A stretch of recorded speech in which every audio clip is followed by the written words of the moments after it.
새누리당은 오는 9일 모레 전당대회를 앞두고 오늘부터 사전투표를 시작했습니다.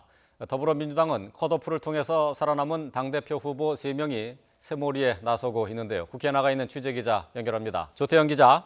네, 국회입니다. 자, 새누리당 모레 전당대회를 앞두고 오늘 사전투표가 시작이 됐죠? 네, 새누리당 차기 지도부를 뽑는 전당대회를 이틀 앞두고 오늘 사전투표가 시작됐습니다. 전국 252개 투표소에서 오전 7시부터 오후 6시까지 진행되는데요. 이번 전당대회에 투표권을 행사하는 전체 선거인단 34만 7천 명 가운데 오는 9일 당일에 투표하는 대의원 9천여 명을 제외한 나머지 33만여 명이 오늘 표를 행사하게 됩니다.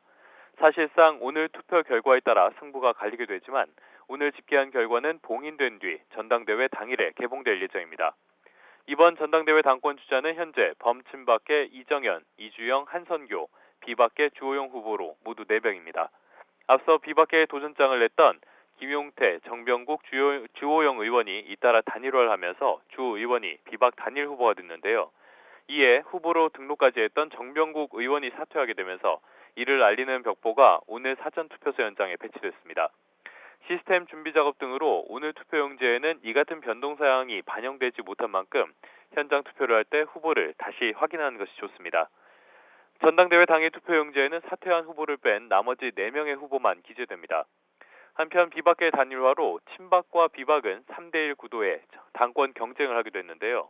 친박계 이정현 의원은 당원이 적은 호남에 지역구를 뒀지만 친박계 상당수가 물밑 지원을 하는 것으로 알려졌고 이주영 의원은 경남에 지역구를 둔 만큼 PK 지역에서 지지세를 얻을 전망입니다. 한선교 의원은 방송인 출신으로 높은 인지도가 표몰이에 영향을 줄 것으로 보입니다. 비박 단일 후보인 주호영 의원은 비박계 지원과 함께 지역구인 TK에서 지지를 받게 될 것으로 예상됩니다. 이처럼 당권 경쟁이 대혼전 양상을 보이는 데다 총선 참패 책임론과 비박 단일화 여파, 친박 비박계의 물밑 지원이 어느 정도의 영향력을 보일지 가늠하기가 힘들어서 막판까지 결과는 예측하기 힘들다는 평가가 지배적입니다.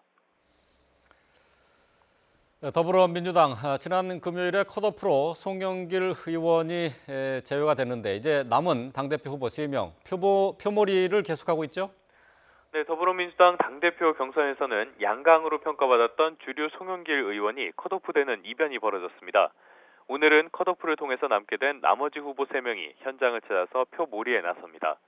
주류 추미애 의원은 우선 오전에 수도권 자선활동가 모임에 참석한 뒤 오후에는 경기도 광명과 고향 지역사무소를 잇따라 방문해 당원들의 지지를 호소할 예정입니다.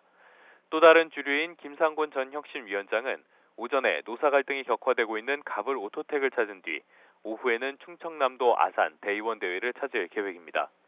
어젯밤 전라남도 목포에서 열린 김대중 전 대통령 서거 7주기 행사에 참석했던 비주류인 이종걸 의원은 오늘도 오전에는 호남 지역에 머물렀다가 오후에는 경기도 동두천에서 열리는 대의원 대회에 참석하기로 했습니다.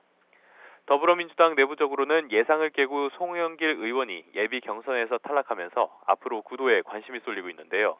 송 후보 측은 당분간 어떤 후보를 도울 일이 없을 것 같다면서 선을 긋고 있지만 송 의원이 양강이라는 평가를 받을 정도로 새몰이를 해왔던 만큼 송 의원의 지지층을 끌어안기 위한 새 후보의 러브콜이 이어질 수 있다는 전망도 나오고 있습니다. 지금까지 국회에서 YTN 조태현입니다.